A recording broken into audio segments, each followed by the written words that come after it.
makila ya mwana mobali wana eza makasi nazo soke eza déjà na kotungisa ya Rossi eza déjà na kotungisa bato yo babetaki bala ekiria bato nyonso bamontaki ku akufa tino opposition ekiria bato nyonso bamontaki babiloko wana mpona koboma bato nazo soki makila na ye eza na kolanda bato alors makila na eza makasi ebimiti ata bakangaki yango inane ebimiti donc Rossi aza mobali ndeko Mike menga na kosepela lisusu elongi wana bamonango c'est-à-dire l'air au lobby et le bamonango ndenge bongo eza yango te papa Charlie kasi yango na lobby est-ce que na mort bako changer bébé eza likanisi ya congolais eza likanisi tozopesa ebongo bako changer tango ndeko oyo ya moto alobaki aza mosali na nzambe oyo akosekwa nsima mikolo misato basalaki ekeko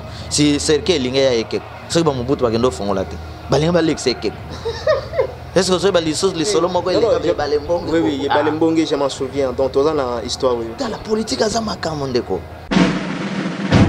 na mboka o mériter azonga comment na libumu moko boye ndenge tokota ba réunion ya prière libumu moko soki kana famille na bango mwana mwasi moko abali akozwa zemi il faut Rossi azonga parce que à l'été a servir mboka ke il faut azonga servir mboka faut azonga a aider bana o yatiki.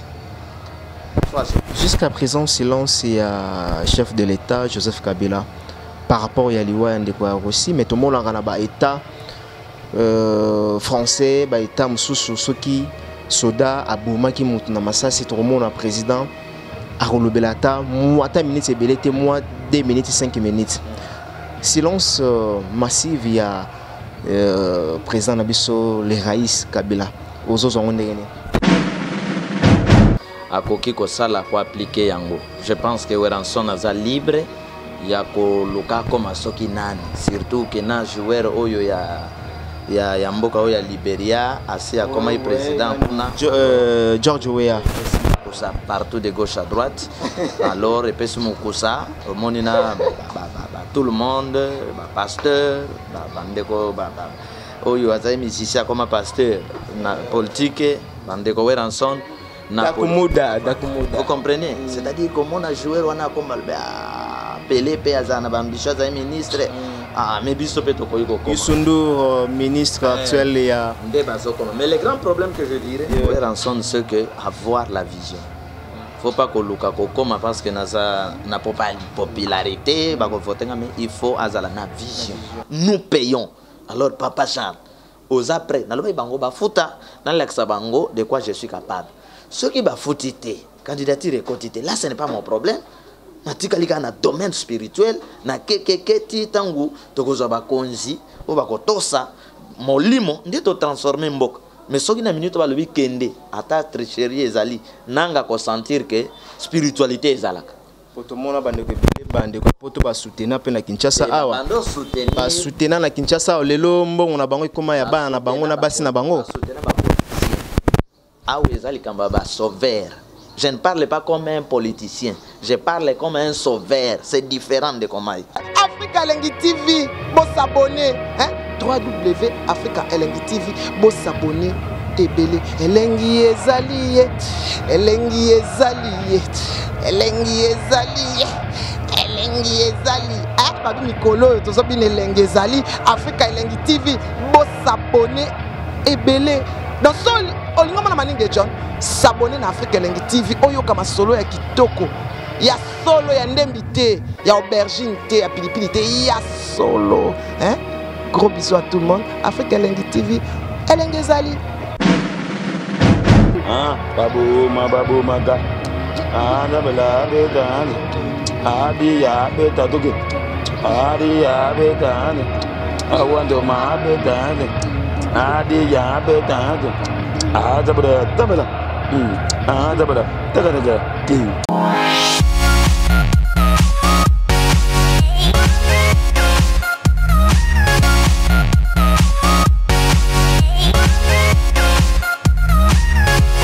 Bonjour à tous et à toutes, vous qui nous captez déjà dans vos maisons, dans vos bureaux, à travers les pays, à travers le monde, aimables fidèles internautes.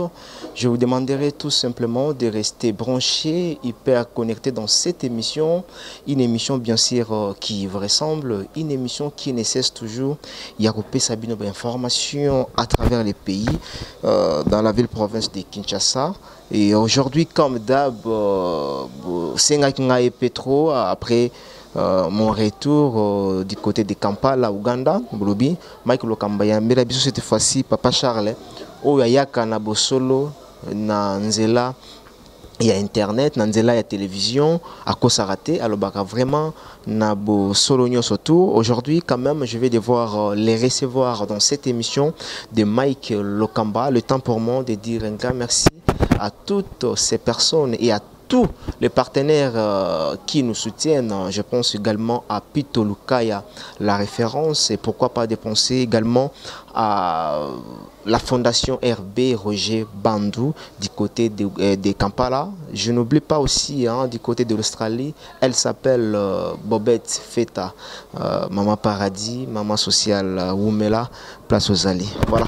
Nous sommes avec l'homme dédié tout puissant. Bonjour Papa Charles. Bonjour mon frère Mike. Bonne santé. Kitoko ndeko Mike, obiso aussi même na maboko nzambe. Santé zali toujours très bien. Azo continuer ko battre la biso. Yé esprit tout cette puissant maître à Congo tout puissant. Azo battre là, ce qui fait que tala obima ki ozongi koti biso en bonne santé. Ça signifie qu'azo battre là. Nzambe na Congo to pesa ga yelo comme parce que yende azali base ya nyos. Oyebi que nous sommes rejetés. Les Congolais sont rejetés, donc ils ne vivre que dans mon peuple. Ndenge ya ko vivre ndenge ok quand même na bamboka ya bato. Au moins quand même que au moins apenda contribution il y a l'état, il y a gouvernement tout ça mais ce que y est pas na biso faut sentir penza que bato bazali abandonné. Voilà. Parlons maintenant de l'actualité donc une journée commémorative des musées Laurent Désiré Kabila. Oui, comment la journée il y a le 17 mai. Oui, comment la journée de Mike, nga plus nazoa ki mo temps ya kolbi misama ina miso na lela par rapport ya état ya mboka. Mokolo ya lobby, je crois il est kaki lobby. Oyo peut-être tikala moke panangai ezali conscience, prise de conscience.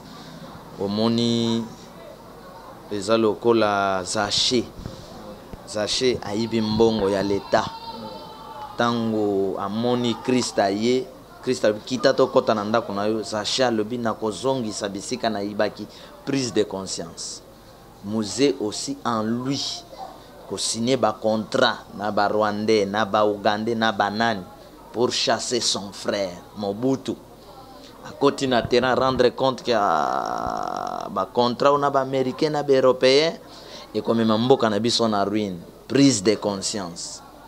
Tikato zong sanan bato to tambu samboka na ki congolais et loko yo na sepela na musée yango wana. Alors tant wazu prise de conscience ba garde-fou ezala kité sécurité spirituelle physique ezala kité monguna aboyi azalakat na mboka na biso. Donc prise de conscience na liwana ye de pesa inga souci et kotala que bato oyo parce que c'est la continuité toujours et fidèle Mosé depuis 97 mai 97 tilelo comme on a que il faut bato ango oyo bayaki na Mosé basala mena bakoksa vision ya Mosé, prise de conscience parce que namono kona bango baza ba descendant ya Mosé, baza bana ya Mosé, baza na vision ya Mosé na landa bandeko ya PPRD o bakende kende kuna na mausolée partout balobi vision Mosé atikeli biso mais parti au pouvoir eza PPRD mais otala mboka ba jeune wana balati ba bere soki ya vert nazoto na ba militaire to banani lisusu na position o babe na vert lobi eza vert na noir na rouge eza lo lenge ni biloko ya mboka babere modèle babere wana c'est ça modèle ba soda bazala nango ebike na butu mutako bimela yo na yango na Pentagone bangi ke militaire pe perdre memeli biso lo lenge wana mais je pense que memela biso kolia memela biso sécurité que memela biso babere alors bakokisi te posa ya musée parce que esprit ya musée baza nango te esprit ya musée ezalaki nini le message de musée l'air akotaki na kati ya prise de conscience ya musée etindaki musée aloba que congolais koche elikia na motu te donc me prendre en charge yango vision Congo tout puissant c'est-à-dire faut to compter na biso moko ke to compter na motu depuis to compter na ba européen na ba américain na ba twana nyonso tala sort na biso na tant oza lelo ndeko Mike oko compter na motu te ndeko Mike je pense que ndeko Mike ozala qui travailleur quelque part mais lelo okomi ndeko Mike osali site na yo osali ko évoluer c'est ça biloko musée ya lingaki mais lelo bazongisi ba congolais comme ça ba congolais ba bébé ba zela bazanga ya kolia ya donc bazala sima ya bato mutu donc azana mbongo azuna kesa l'état tient na poche abimi gang ba jeune ba betela kali maboko balanda kai musée ya lingai biloko wanati musée ya lingai ki ozu mosalo osali ba futi yo mbongo tango montango lobi ba nani ba ko servir mboka comme militaire bana bakoti bato bakoti po ayebi ke akofuta biso. À l'époque je me souviens encore ba soldat bandai kofuta bango $100. Voilà, $100 asali ba cantine toza ba témoin mais wapi ba cantine populaire. Wapi ba cantine wana, wapi salaire wana. Donc d'office tant musée a policiers ont combien 30 000 combien 30 000 et quelques. Voilà. Tant musée a kufi les cantines ye pemba la moko ekatani. Donc des photos comprendre que maintenant après musée donc tozali to faire face maintenant na banguna ya Congo na banguna ya Congo alors pasi wana lolenge ya mboka lobi ezali journée nanga ya kolela na bimisama ya misu ndenge pe biso tout olelaki je me souviens encore na entrée à Fidèle l'air musée à Kotaka makambo epesaka tout le monde a changement na makambo mukie mai bat bafuta te courant bat bafuta te en tout cas tu garderas toujours un bon souvenir voilà. Aujourd'hui s'il faudrait na poser papa na ko témoigner moi eloko pas de problème ake sika ba militaire bazali basombeli bango mapa azui lipa abandi o contrôler lipa au militaire na ye esengeli alia ezo peser te et ça na misunito et ça na misunité maman Olive aussi a ça la makamba bongo mais pas ya mon conseil na biso tozomona te OK kutu mosika pourquoi d'abord maman Olive OK mosika est-ce gouvernement mboka za na maman Olive présidence ya mboka za na mboka maman Olive on passe parler de Kabila le père ya ngwana c'est ce que je dis maman Olive aza na grade moko te na gouvernement ni na présidence moi si il y a Joseph Kabila non oui aza congolais nakati ya mboka congolaise nakati ya mboka ya Congo mais ba responsable proprement dit ya ko transformer Congo bazali incapable alors ce qui maman Olive aye ko intervenir ça signifie que bazali ba incapable une femme qui s'élève pour amonique bato moko bazinga ki mobali na ye ba trahir ba flatter kaka ke umela ozananu de mama wana ce qui bolanda ba action ngana na landi angote peut-être na kolanda peut-être ay ko intervenir na façon na po alongola soni oyo balimba mema na côté ya mobali na ye mais ba o ba benga miko sala gouvernement combien de gouvernements depuis Joseph Kabila zana bokonzi après Mosé combien ba gouvernement ba changer combien bilongi combien ba te bazongi na poste akenda ki azongi combien ba pikla tikala na poste lokola monument alongwa kate mais pour faire quoi de comment ça ngambele na l'élection à bientôt awa l'élection les cas qui ya nini awa récemment awa aleki ezala ki yena Tshisekedi d'aleki l'élection souka yango bon bien qu'il y a le bien postulé je pense que tous en temps ya Congo ya lumière na benga Congo tout puissant ya vérité je vous jure na Congo to sala na élection te ah bon longo l'époque baka savo ah bon banda mobutu ti lelo to sala na élection te ça c'est une vérité on a loba ezana mitema pe ya bato nyonso bazolanda biso la vérité c'est-à-dire ndeko Mike na koyebisa loko moko soki oyo kotiawa na sepel na yote na motema ata to vandi to sololi yebake na motema na sepel na yote je peux faire na kosalo mabe Vous comprenez? C'est-à-dire, na sepel na yote mais nazo yamba yo kaka likolo pour comprendre le col na lingio. C'est ça, les élections, il y a formalité. Pour ba mona ke basala ba élection. Au monde de comment même campagne au basala comme mona. Oh bazo tambola ba candidat ba otambola. Ba pouvoir en place ba tambola kaka na campagne ba pesi ba mbongo ba ya pour ba laksana mokilike baza na popularité. Ce qui va triquer l'élection, bon mon akete va voter bango. Vote to salaka yango te bimaka ndeko Mike. Vote to salaka yango te bimaka. Alors élection na Congo be salimanante. Voilà, élection na Congo na ne salamate. Je pense que ba diaspora tout bazota la émission oyo. O balinga papa Charles Mike Lokamba a lobisa na micro. Dans un peu de critique belé le combat ce que ami papa Charles Rukata a été tika kaye assis sara idée naie tina suka yango zo mona nazo pesa vraiment papa Charles aujourd'hui temps à s'exprimer. Papa Charles tokoki ko se focaliser na makamba muzete parce que ba actualité c'est belé aujourd'hui corps ya ndeko na biso Rossi Mukendi et Zobima donc il fallait tous à la courte déjà wana natinda ki équipe déjà mususu ba kenda ko couvrir yango na mort ya mama Emu et Zobima lelo. Votre impression après 4 mois enfant, qu'est-ce que vous en pensez? Yango mon na yembaki papa ke impasiye mawa mama ke impasiye mawa o yaya ke impasiye mawa leka ke impasiye mawa pona nini yango pona nini la vie impasiye mawa pona nini Congo impasiye mawa pona nini liwa impasiye mawa ezala façon yo na lelaki Rossi ezana kati album ndeko Mike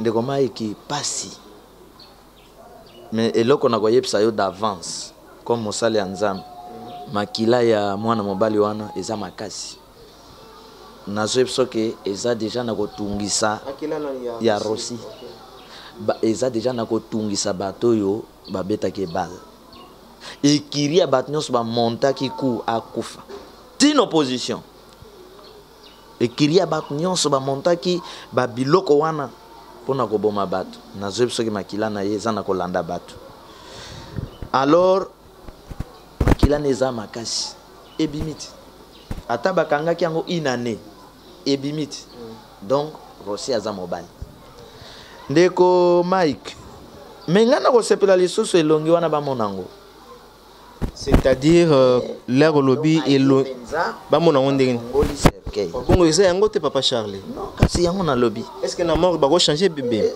eza likanisi ya congolais eza likanisi tozo pesa ibongo ba ko changer tango ndeko yo ya muto alobaki aza musali na Nzambe o akosekwa sima mikolo misatu basala ki ekeko si cercle linga ya ekeko soki ba mubutu bakendo fongola te balinga ba lexe ekeko est-ce que c'est les solo moko eleka balembongo oui balembongo je m'en souviens donc dans la histoire oui dans la politique azama kamondeko bako kundela biso pe cercle ya pam surtout so yoki ka ebembo bo pousa na te botala te il y a des choses alors va permettre maman na biso afongola amona lo ba penda clair afongola ba fongola cercle ya Rossi ba tombola vitre batala ce qui va permettre à Gosima basimba po ezapena ba benga bango banani bato basala bikeko ba sculpteur ou banani ba sculpteur ba artiste wana sculpteur ke pena yonde ko Mike ba chope maquillage na cercueil yo penza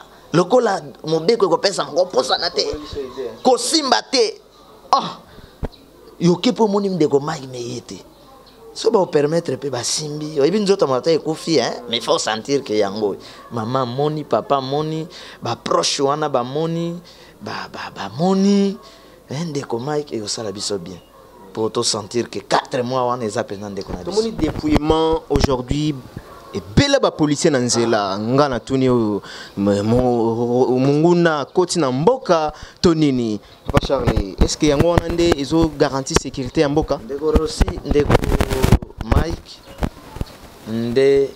nde mobulu ya mboka manque ya vision na mboka ndeko Mike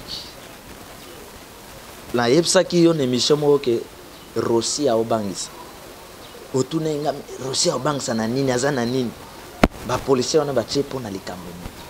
Est-ce que vous avez sûr que est-ce que vous avez sûr que papa na maman Rossi na bandeko na ye na biso penza ba vrai leader boy na ya kovanda banda bitumba na matanga ya Rossi. Yo za vrai leader mais ba biso ba vrai leader te bozana bango ba même vision te eza bandeko mususu obakoya basa la sabotage, basa la tapage, yango moni c'est parce que aujourd'hui ba tiepé ba policier on peut-être que ça aussi. Donc lokola police lokola bokonzi musala nango ko prévoir baza bato babanga kapé oyebi omona bokonzi ndeko mai tang biso to kozwa bokonzi so peuple bosala marche na otika bango ozongoka to kozwa ngo kaka kala mingi te ndeko Mike na kotika peuple basala marche nde basala ba marche ndeko Rossi ya kufi na otika bango pona nini pona yebi ke bokonzi nange za 5 ans dans 5 ans na long soki omoni ebembe bimi batie ba soda makambe bimi batie ba soda c'est-à-dire ezali bato yo babanga kakotika bokonzi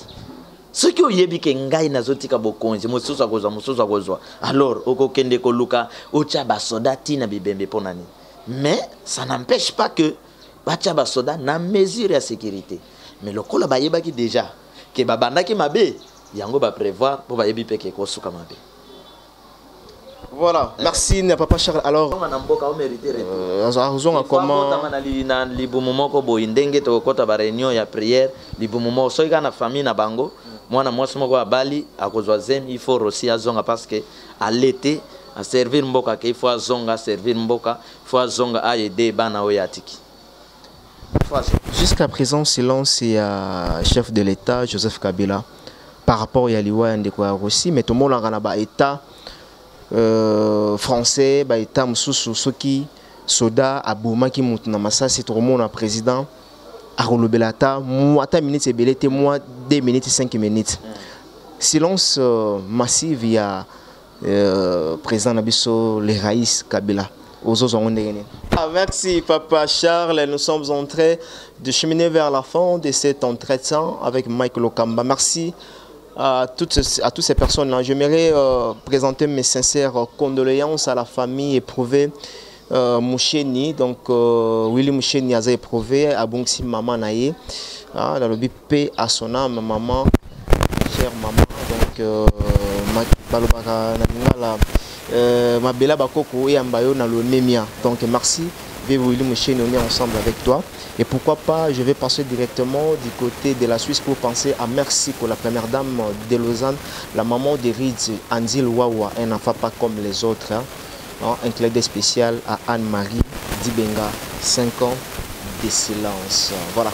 Papa Charles, parlons maintenant aussi de cette actualité de Weranson. Enfin, Weranson se lance maintenant dans une nouvelle plateforme. Oui, bien comment, oui, Ralelo, a envisagé comme un politicien, oui, Ralelo, a politique. Qu'est-ce que vous avez pensé sur ça? Non, merci, Ndeko Mike. Tout Congolais, oui, azali na ba inspiration, to na pensée pour namboka na ye, a koki ko sala ko appliquer yango. Je pense que Weranson aza libre, ya ko luka comme soki nani, surtout que na joueur oyo ya mboka oya Liberia asia comme président kuna George Weah kosa partout de gauche à droite alors et puis mukusa monina tout le monde pasteur bandeko oyo azai musicien comme pasteur na politique bandeko Weranson Dakumuda. Vous comprenez? C'est-à-dire comment on a joué, on a comme Pelé, Péazana, Bambicha, ministre, mais Bissopeto Koyko. Yusundur, ministre actuel. Mais le grand problème que je dirais, c'est que avoir la vision. Il ne faut pas que Luka Kokoma parce que n'a pas la popularité, mais il faut avoir la vision. Il faut avoir la vision. Et Koye Bappé déjà, Ndengi Weranson. Déjà connu à Salanine Namboka Naye parce que à cause de la candidat à Salanine Namboka Naye na Kinshasa to à cause Salanine je crois que il faut que la vision. Je pense que Mpiaka pe continue la musique, boza ba témoin, musique depuis poto a sa bango suspension, Mpiaka kota makasi ato moni tozo nager mais eloko ezati. Alors mbongo nyonso ekangama na politique. Yango ndenge ake wana omona pe ba miso ba Hollande. Po côté wana mbongo ezali soute. Yango batiki el wana fo ba kende. Mais je pense aza mobali, azana ba penser na ye na ba ambition sur le Congo, il est libre ya ou appliquer ba ambition na ye. Mais to okuta na bango biso nyonso ko. Voilà, nous sommes arrivés à la fin de cet entretien. Merci à Joël Dewisa Konga du côté de l'Australie. Hein? Joël Dewisa Konga, je te salue bien. Merci à Bobette Feta, Maman Paradis, Maman Sociale. Papa Charles, parlons maintenant parce que nous sommes arrivés à la fin.